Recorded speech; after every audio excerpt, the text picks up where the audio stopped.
संघर्षों के साए में इतिहास हमारा पलता है। जिस ओर जवानी चलती है उस ओर जमाना चलता है।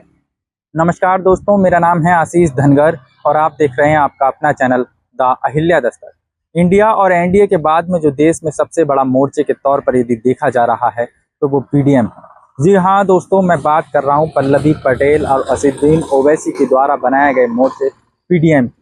पीडीएम ने इस पूरे देश की राजनीति को हिला करके रख दिया है और मुख्य तौर पर यदि देखा जाए तो दिल्ली तक जाने का जो रास्ता बनता है सदन का, वो लखनऊ से होकर के जाता है। और उत्तर प्रदेश की जो सियासत है उसमें पीडीएम ने अपनी भूमिका अलग निभा रहा है।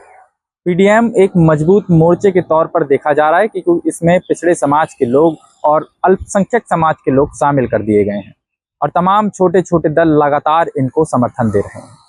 हाल फिलहाल में ही पल्लवी पटेल और असदुद्दीन ओवैसी के साथ में बाबूराम पाल और भी तमाम लोगों को मिला करके इस मोर्चे को बनाया गया, जिसका नाम रखा गया पीडीएम, यानी कि पिछड़ा, दलित और मुस्लिम। समाजवादी पार्टी पर लगातार एक आरोप लग रहे थे कि समाजवादी पार्टी पिछड़ों के नाम पर केवल यादवों को कोटा देना चाहती। जी हाँ दोस्तों, इसी बात को सुनकर के लोगों के मन में वहम बैठ गया, या तो आप वहम कह लीजिए या शक कह लीजिए। इन्हीं तमाम चीजों को देखने के बाद में पल्लवी पटेल ने एक ऐलान कर दिया।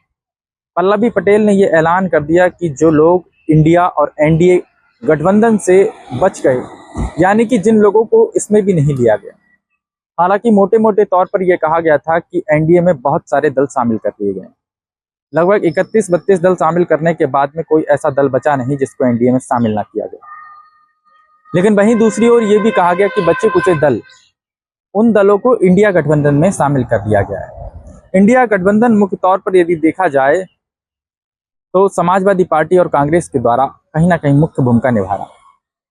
और मुख्य तौर पर यदि देखा जाए तो इंडिया गठबंधन भी देश में अपनी अहम भूमिका निभा रहा है। ये वही इंडिया गठबंधन है जिसने ये नाम इसलिए सोच समझ कर रखा कि जीतेगा तो इंडिया और हारेगा तब भी इंडिया।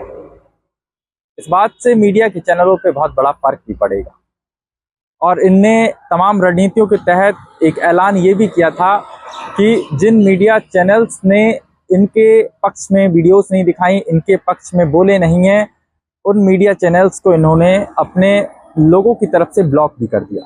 यानी कि इनके लोग उन मीडिया चैनल्स के एंकरों का कोई जवाब नहीं देंगे जिन लोगों को ये चाहते ही नहीं है। यानी कि साफ तौर पर यदि कहा जाए तो मोटी मोटी बात यही है कि जो इंडिया गठबंधन है वो कहीं ना कहीं बड़े तौर पे अपनी मुख्य भूमिका निभाता हुआ नजर आ रहा है। लेकिन पीडीएम जो मोर्चा बना है इसमें अभी तक 7 प्रत्याशी डिक्लेयर किए गए हैं और इन 7 प्रत्याशियों में 2 विंध्य समाज के प्रत्याशी हैं, 3 पाल, बघेल और धनगर समाज के प्रत्याशी हैं और 1 मुस्लिम समाज का प्रत्याशी है और 1 कुर्मी, गंगवार यानी कि पटेल समाज का प्रत्याशी है। जी हाँ दोस्तों, इस तरह से इन्होंने जातीय समीकरण सेट किया है। पीडीएम में मुख्य तौर पर देखा जाए तो अभी तक की पहली लिस्ट के अनुसार कहा जा सकता है कि इन लोगों ने पिछड़े समाज के लोगों को तवज्जो दी है। ये बहुत अहम बात है कि इस देश में लगभग 52 से 60% तक पिछड़े समाज की आबादी है और इस समाज को तवज्जो हर जगह मिलनी भी चाहिए। पीडीएम ने फिरोजाबाद से डॉक्टर जयवीर सिंह धनगर को प्रत्याशी बनाया और वहीं समाजवादी पार्टी ने अक्षय यादव को मैदान में उतारा है। यानी कि अक्षय यादव के खिलाफ डॉक्टर जयवीर सिंह धनगर प्रत्याशी बने हैं और उनको कड़ा मुकाबला देने के लिए तैयार हो चुके हैं। वहीं फिरोजाबाद से प्रेमदत्त बघेल को पीडीएम ने प्रत्याशी बनाया है, फतेहपुर से रामनिवास पाल को प्रत्याशी बनाया है और भी तमाम जगह पे इन लोगों ने लगातार अपने प्रत्याशी उतारे हैं। बरेली से सुभाष पटेल को प्रत्याशी बनाया है, चंदौली, भदोही और रायबरेली से भी इन लोगों ने अपने प्रत्याशी उतारे हैं। लेकिन साथियों, अब बात रहेगी कि किस हद तक पीडीएम मोर्चा इस देश में अपनी भूमिका निभा पाएगा, कितना सपोर्ट कर पाएगा पीडीएम मोर्चा सरकार बनाने में, सरकार को गिराने में। क्योंकि किसी ने क्या खूब कहा है कि यदि आप कुर्सी पर बैठ नहीं सकते तो कुर्सी को हिलाने वाले बन जाओ। साथियों, मेरी वीडियोस देखने के बाद में आप लोगों के मन में कहीं ना कहीं उत्तेजना तो जरूर होती है, इसमें कोई दो राय नहीं है। इसीलिए साथियों, आप लोगों से भी कहना चाहता हूं कि वीडियो को ज़्यादा से ज़्यादा शेयर करते रहें और हम अब अगली वीडियोस में कोशिश यही करेंगे कि हर एक प्रत्याशी के बारे में डिटेल से बताएं और जो भी पीडीएम मोर्चे के प्रत्याशी लड़ रहे हैं उन लोकसभा को थोड़ा डिटेल से बताएं। लेकिन इस पूरे मोर्चे के अंदर दलितों का जो सबसे बड़ा चेहरा है मायावती जी, बहन कुमारी मायावती जी को इस मोर्चे में शामिल नहीं किया गया है। ना ही चंद्रशेखर आजाद को इस मोर्चे में शामिल किया गया है। कहीं ना कहीं इस बात से बहुत बड़ा असर पड़ सकता है, इसमें कोई दो राय नहीं है। ये चीजें कहीं ना कहीं बहुत बड़ा असर डाल सकती हैं।